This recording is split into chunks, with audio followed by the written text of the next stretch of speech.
bagaimana kalau Tuhan menciptakan semua orang, katakanlah gitu, tidak bisa melihat, tapi hanya 1-2 saja deh yang bisa melihat.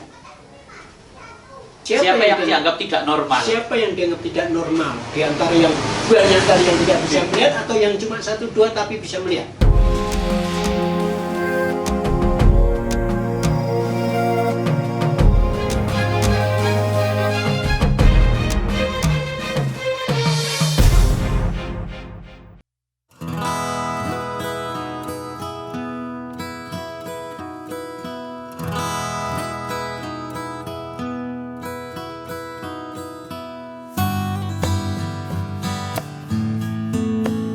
Itu pertanyaan.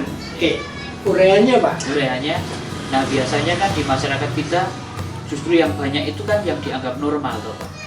Yang tidak banyak kan yang dianggap tidak normal. Artinya justru nanti yang melihat yang dianggap tidak normal toh. Kalau seperti itu nanti. Itu kan paradigma mayoritas masyarakat. Paradigma masyarakat. Dalam banyak hal kan sekarang ini paradigma masyarakat ini kan paradigma mayoritas. Mestinya kan ada juara 1 dan juara 2. Saya dijadikan juara 3, Pak. Karena ternyata setelah saya dapat informasi dari guru saya itu, ternyata juara 1 dan juara 2 itu suaranya dikirim ke nasional. Ya. Nah, yang diseleksi di nasional itulah yang maju ke tingkat nasional. Dikhawatirkan kalau saya juara 2, saya yang terpilih.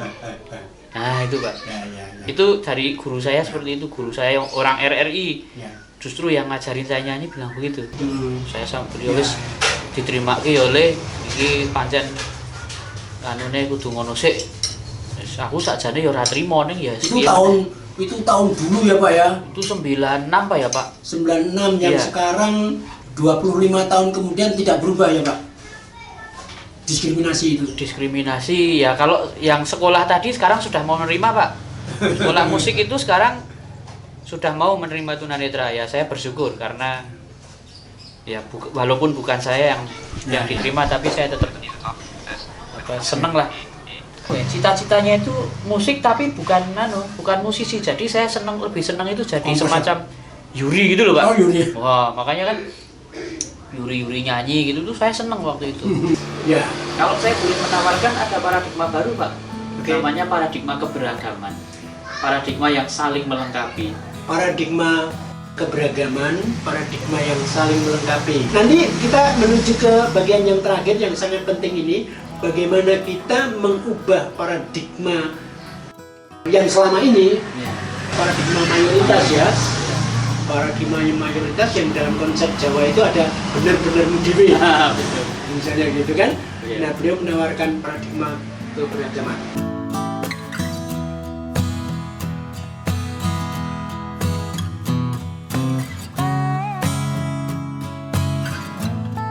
Pak Agus ini kan ya saya dengar-dengar menjadi motivator, diundang ke berbagai forum. Sekarang dengan webinar, pandemi itu karena pandemi. Kalau dulu beliau diundang ke Jakarta, ke mau lembaga pemerintah, perusahaan swasta, atau juga mungkin lembaga pendidikan dan seterusnya di Semarang, di Jawa Tengah ya.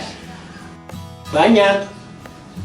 Tapi meskipun pandemi, karena ada teknologi, beliau juga sering muncul nih di webinar serupa gitu. Jadi kira-kira kayak gitu itu kesibukannya, meski ada PPKM dan sebagainya. Kalau kita bisa menguasai teknologi baru ini, sebetulnya tidak ada halangan.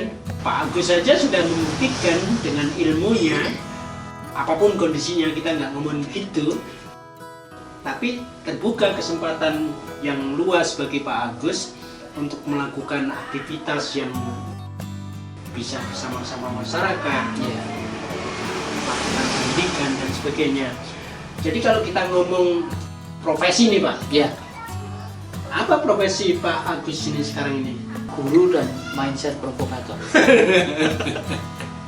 Guru dan mindset provokator, saya suka itu. Baru kali ini saya ketemu orang yang berani memproklamasikan dirinya. Jadi guru tapi tidak menggurui. Tapi jadi provokator. itu lebih dari menggurui. Tapi orang lain tidak merasa Tidak diganggu. merasa. Nah itu teknik. Itu sesuatu yang harus dipelajari. Makanya kaitannya dengan belajar NLP tadi ya. Gimana Pak cara menguasai persepsi itu Pak? Sebenarnya banyak teknik ya yang bisa dipakai Pak ya. Banyak teknik yang bisa digunakan. Intinya seperti yang saya sampaikan tadi bahwa intinya kita terima aja. Kita terima apa yang terjadi, kita perhatikan. Misalnya kita marah ya. Nah, marah itu kan emosi itu kan ada dua hal ya Pak. Emosi yang pada tempatnya dan emosi yang tidak pada tempatnya gitu. Yang tidak pada tempatnya kayak apa Pak? Ya, misalnya memang kita tidak sepantasnya kita marah dan kita marah kan kita tidak pada tempatnya. Tidak pada tempatnya. Atau masa lalu negatif. Masa lalu negatif itu kan kita emosi pada masa lalu negatif itu kan emosi yang tidak pada tempatnya. Karena masa lalu itu kan sesuatu yang di luar kontrol kita, Pak. Walaupun kita mengeluarkan air mata darah, tidak akan bisa. Masa lalu nggak bisa jaga ya. Orang yang menangisi masa lalu itu gimana Pak? Tidak pada tempatnya ya Pak? Tidak pada tempatnya. Kalau kita katakan bodoh terlalu kejam ya Pak? Sebenarnya tidak bodoh menurut saya. Itu Pak? wajar. Itu wajar. Hanya tinggal kita memilih saja apakah kita akan bertahan di zona itu, apakah kita akan menjadi lebih baik lagi. Kalau zona ini ternyata nyaman Pak. Tapi kan semua orang memang berhak memiliki pilihannya sendiri Pak. Jadi kita nggak bisa apa-apa dong kalau dia sadar milih gitu ya? Ya kalau memang dia sudah tidak mau berubah ya gimana lagi? Kita cuma bilang kasihan gitu ya? Eman-eman kalau Eman-eman bahasa Jawanya gitu. Terus ayu-ayu kok. Yuk. Mau berubah ya. Yang pada tempatnya apa Pak? Yang pada tempatnya adalah ya yang bisa melihat masa depan dengan segala kemungkinan baiknya.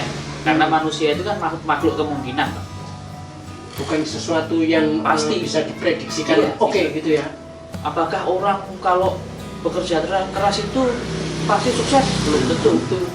Tapi yang tidak bekerja pasti gagal itu jelas. Gitu ya. Nah, iya. Tapi kan ada kadang-kadang gini Pak. Ada konsep tengok-tengok nemu gedok Pak. Itu konsep menurut saya konsep yang kurang pada tempatnya kalau menurut saya Pak. Karena agama apapun mengajarkan umatnya untuk melakukan kerja keras ya. Nah tentu dengan levelnya sendiri-sendiri Pak ya. Ya karena kalau kita ngomong teori kemungkinan, teori probabilitas itu kan dari 10 orang yang tengok-tengok yang dapat mungkin cuma 1 atau mungkin 2. Atau kalau sekarang sudah tengok-tengok dia kerja kerasnya luar biasa dulu Pak.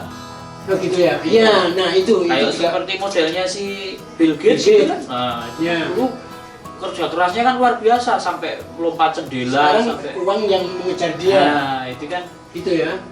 Itu bukan tengok-tengok nemu gedok tapi memang beliau memang sudah effortnya sudah luar biasa dulu dari dulu. Itu kan artinya memang persoalan sudut pandang ya. Iya, sudut pandang.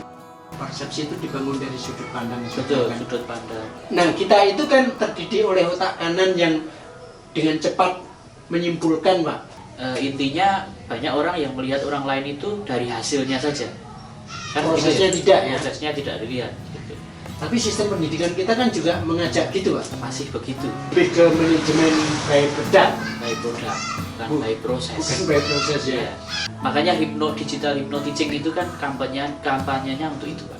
Sekarang ini saya sudah belajar materinya tentang alat-alat musik dan bagaimana cara pendidikan. Itu yang paling diperlukan adalah ikatan emosi antara guru dan murid. Saudara-saudara, para kepoan dan kepoati, kita sampai ke yang bagian yang terakhir ya. Agak seru ini karena tawaran beliau agak mengejutkan tentang apa yang disebut beliau dengan paradigma keberagaman. Apa nih maksud dari paradigma keberagaman? Paradigma keberagaman itu ya paradigma yang saling melengkapi, Pak. Jadi misalnya sederhananya saja, misalnya Pak Nardian lagi mengadakan ulang tahun nih untuk putranya. Kan karena Pak Narjiak tidak bisa memainkan keyboard kan mengundang saya untuk melengkapi itu. Nah, itu kan. Sederhananya seperti itu. Intinya Tuhan itu kan justru menciptakan perbedaan itu kan sebenarnya tujuannya untuk saling melengkapi toh, Pak. Ada siang, malam, ada yang bisa melihat, ada yang tidak bisa melihat. Jadi konsep kemutrakan itu nggak bisa ya Pak ya? Iya, betul. Kekuasaan tunggal itu nggak bisa ya? Bisa. Ya sama seperti renungannya George Soros nih, seorang bisnismen yang dalam konsep kapitalisme dia menjadi makin kaya gitu. Tapi pada titik tertentu kalau saya kaya sendiri, terus siapa yang menjadi pembeli saya? Betul. Nah, yang muncul kemudian ada konsep tumbuh bersama. Iya, kalau di dalam konsep Islam itu namanya konsep tumbuh berjamaah, Pak. Tumbuh berjamaah. Iya. Jadi kalau sukses ya sukses bareng, kaya ya kaya bareng. Mengenai kompetisi, posisinya di mana dalam paradigma keberagaman itu, Pak? Kompetisi kalau karena saya muslim, saya menggunakan ajaran muslim, yaitu kompetisi dalam muslim itu ajarannya adalah kompetisi dalam kebaikan. Jadi Fastabikul khairat ya. Jadi berlomba-lomba dalam kebaikan. Dalam kaitan kontestasi yang di situ ada seleksi, ada orang yang tersingkir, bagaimana? Tetap berlomba-lomba dalam kebaikan, Pak. Pak Agus ini sudah berumur 40 tahun, sudah kemana-mana, sekarang aktif sebagai webinaris, diundang berbagai lembaga, diajak berbagai lembaga, komunitas, organisasi masyarakat dalam pelatihan. Itu sangat saya syukuri sekali loh, Pak. Saya tidak pernah terpikir itu sebelumnya. Bahkan saya berkecimpung dalam dunia trainer itu kan dulu dalam posisi the power of kepepet. The power of kepepet. Iya. Jadi waktu itu saya diundang oleh seseorang di Jakarta sana namanya Pak Agus Sukoco.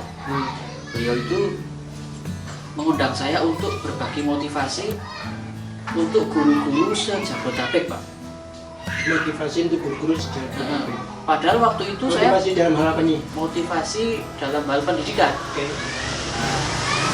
Jadi ada seminar dulu waktu itu di Jakarta, yang waktu itu di Jakarta Selatan ya, di Telkom sana. Nah waktu itu saya diundang Pak Agus. Saya minta tolong Pak Agus untuk menjadi motivator, untuk menjadi narasumber di seminar guru se-Jabodetabek. Waduh Pak, saya itu bukan motivator, saya itu pemain keyboard loh Pak. Lah kok itu guru itu siapa itu yang dari Telkom kok nekan undangannya, referensinya apa? Referensinya karena pernah lihat saya tampil di Kick Andy, Pak. Oh. Nah, saat itulah saya seperti mendapatkan petunjuk dari Tuhan bahwa ternyata masih banyak hal yang perlu saya pelajari.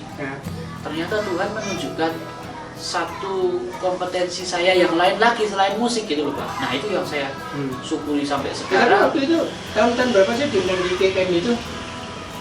KKN itu 2009 ya. Karena mereka tahu nggak tahu tim kreatifnya mereka tahu bahwa saya pernah ikut pelatihan ke Jepang itu. Oke. Iya. Rangkaiannya itu. Nah sejak diundang untuk isi seminar itulah saya memodifikasi training saya selingi dengan main musik. Jadi bedanya saya dengan trainer yang lain, kalau trainer yang lain mereka menyampaikan trainer, kalau saya menyampaikan trainer sambil menyelingi musik. Karena musik itu kan juga kebutuhan yang sangat diperlukan untuk menyegarkan gitu ya, untuk menyegarkan suasana gitu ya. Kalau saya ngomong terus kan yang dengerin juga kadang bosan juga gitu. Jadi menghibur sambil menginspirasi atau menginspirasi sambil menghibur gitu ya. Meskipun saat ini juga saya masih sering juga diundang untuk ngisi untuk pernikahan, untuk instansi. Ya, cuma karena pandemi ya. Pandemi, nah ini libur dulu. Terakhir kemarin pandemi di Jogja, Pak Menristek, mantan Menristek Pak Brojonegoro, Bambang Brojonegoro berkunjung ke Jogja dan saya sempat ketemu beliau dan ngiringi nyanyi beliau. Gitu ya. Ya. Bapak ini menikah tahun berapa nih?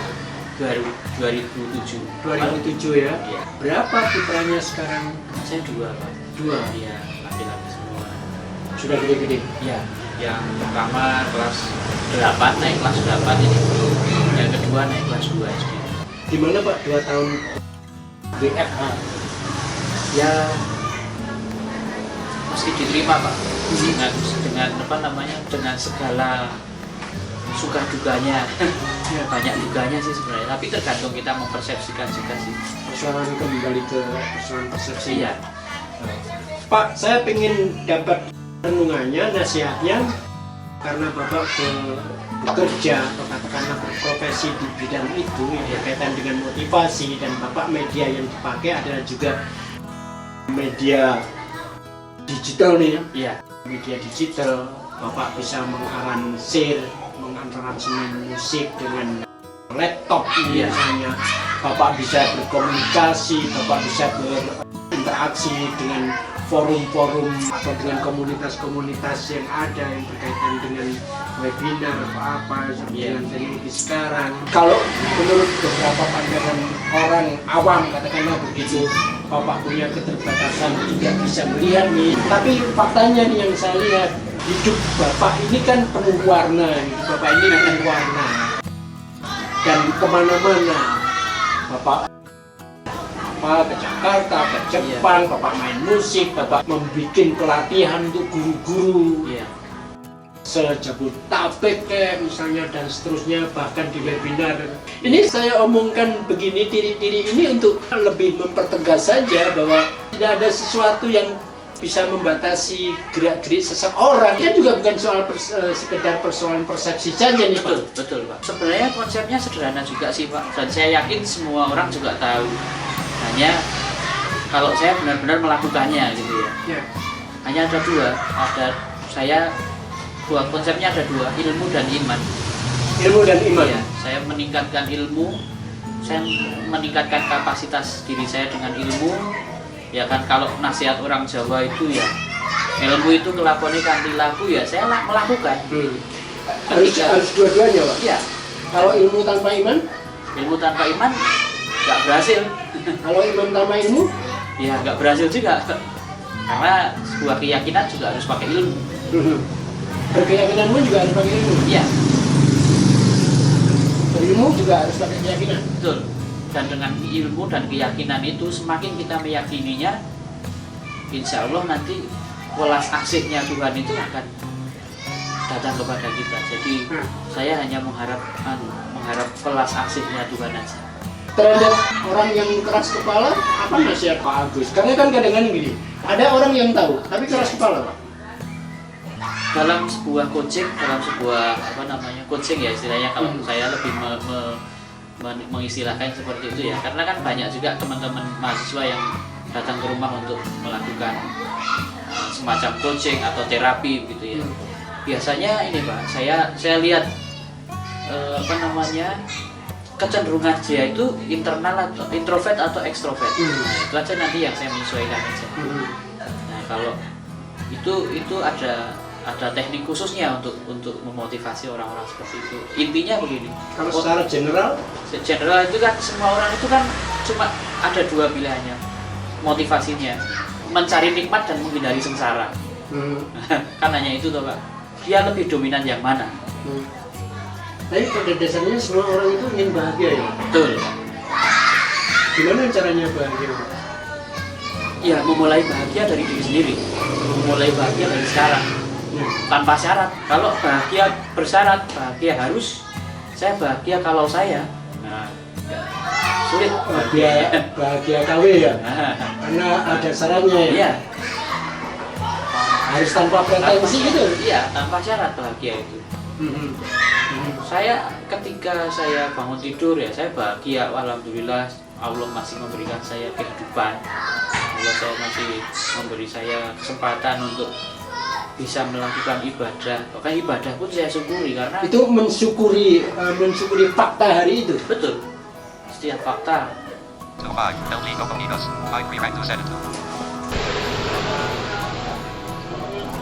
Oke, saudara-saudara, demikian kira-kira obrolan kita. Sebetulnya ya tentu obrolannya akan bisa lebih detail lagi, tapi ini kan Kalau di training panjang, Pak. ya kalau problem manusia itu kan sebetulnya kan problemnya sebetulnya sama ya Pak. Iya, iya, Problem individu atau problem pribadi sebetulnya itu sama. betul. Kalau kita ngomong kasus ya orang bisa bilang beda-beda. Iya.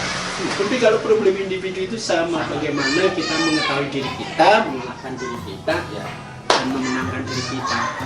Jadi pesannya apa nih Pak? Masalah itu ada kalau kita anggap itu sebagai masalah. Tapi masalah itu tidak akan ada kalau itu kita anggap sebagai tantangan kehidupan yang harus kita terima, yang perlu kita terima dan kita perhatikan apa hikmah dari kejadian yang kita alami. Terima kasih Pak Agus. Oke, ini terima kasih juga Pak Sunardian asal atas kunjungannya dan doa terbaik saya untuk para subscriber semua, semoga sehat selalu dalam kondisi pandemi ini. Ingat, ilmu dan iman itu yang paling penting dalam kondisi seperti ini.